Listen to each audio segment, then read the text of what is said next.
اعوذ باللہ من الشیطان الرجیم بسم اللہ الرحمن الرحیم نحمدہ ونصلی علی رسولہ الکریم صلی اللہ علی محمد وعلی آل محمد کثیرا کثیرا حرفا حرفا الفا الفا دائما ابدا۔ نزول ذات قدیمی تنزلات ستہ۔ آئیے اس موضوع پر ایک تفصیلی گفتگو کرتے ہیں، اردو میں سماعت فرمائیں۔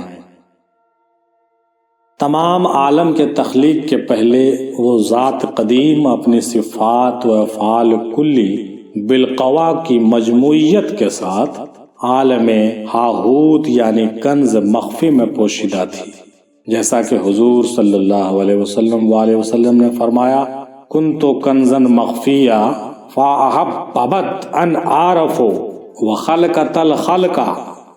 یعنی اللہ ایک پوشیدہ خزانہ تھا، پس اس کی محبت آئی کہ پہچانا جاؤں، پس پیدا کیا مخلوق کو، یعنی معرفت اپنی کا شوق ہوا، چونکہ بلا پردہ حجاب ظہور پانا ناممکن تھا۔ لا جرم باہفت تنزلات شیونات و تعینات مختلفہ مجملاً و مفصلاً حجاب نورانی و ظلماتی سے جلوہ شہود میں نزول فرمایا، لیکن اس پھیل سے اس کی ذات قدیمہ میں سرم و فرق نہ آیا،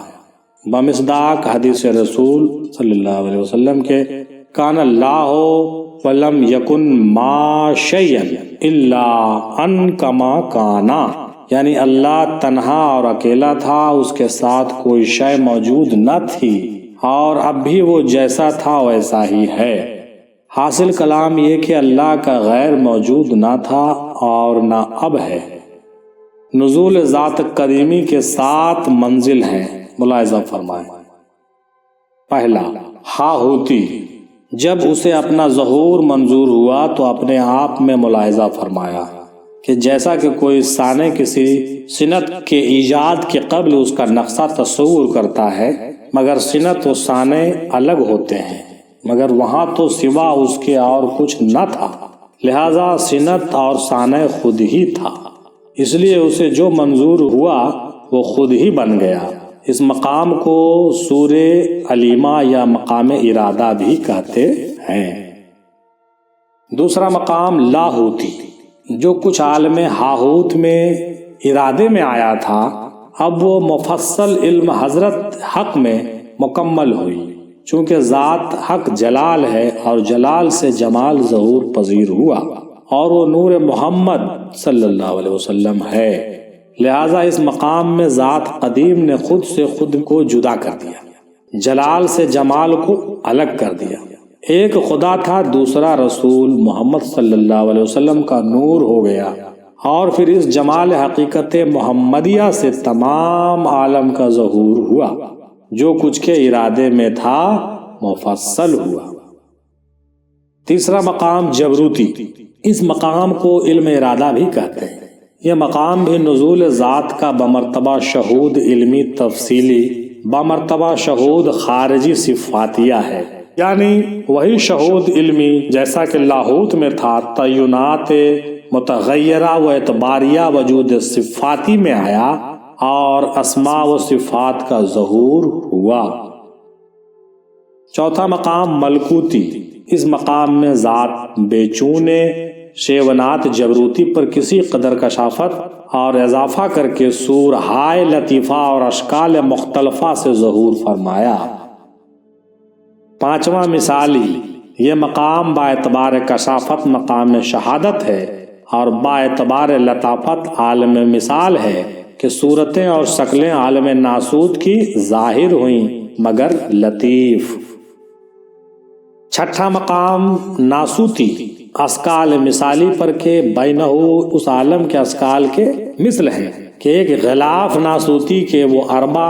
یعنی 4 عناصر سے ہے، اضافہ کر کے ذات اجسامی میں ظاہر اور عیاں ہوئی، یعنی اس ذات قدیم نے بشوق اظہار حسن و جمال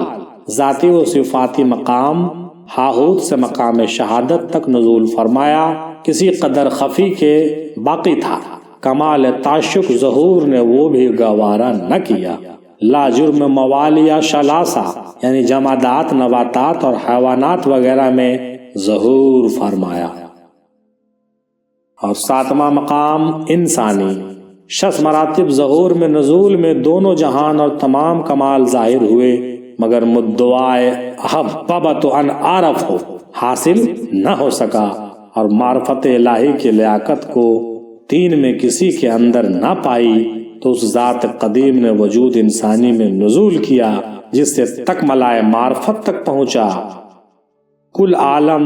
بمرتبہ ایک شجر کے ہے اور انسان اس کا پھل، اور ذات محمدی صلی اللہ علیہ وسلم مغز شمر ہے۔ جیسے شجر مغز سے ظاہر ہوتا ہے، ویسے ہی تمام عالم نور محمدی سے ظاہر ہوا ہے صلی اللہ علیہ وسلم۔ جیسا کہ حضور صلی اللہ علیہ وسلم وآلہ وسلم نے بھی فرمایا کہ انا من نور اللہ و کل خلائق من نوری، یعنی میں اللہ کے نور سے ہوں اور کل مخلوق میرے نور سے ہے۔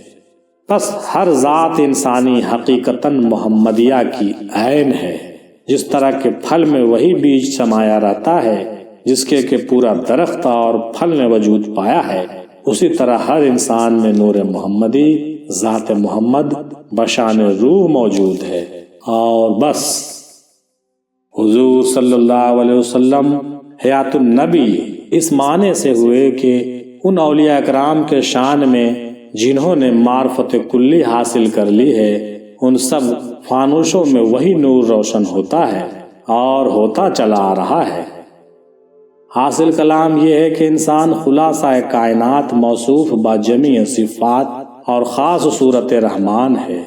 بمصداق اس حدیث کے خلق آدم علی من صورت ہی، کہ میں نے آدم کو اپنے صورت پر پیدا کیا۔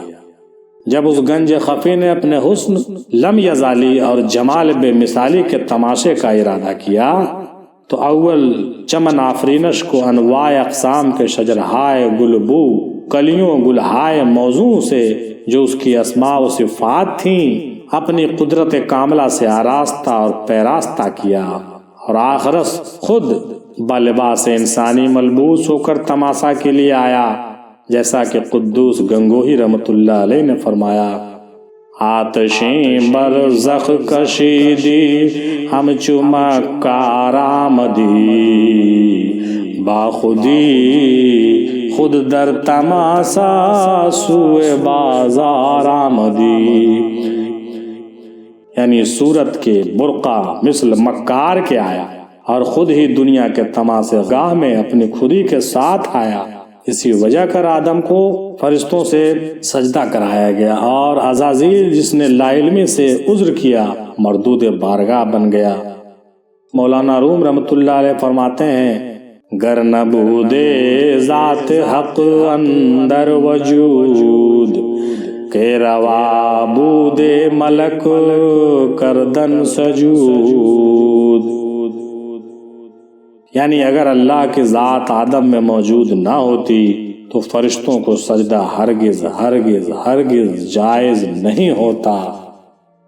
وآخر دعوانا الحمدللہ رب العالمین برحمتک یا ارحم الراحمین بحق لا الہ الا اللہ محمد الرسول اللہ صلی اللہ علیہ وسلم۔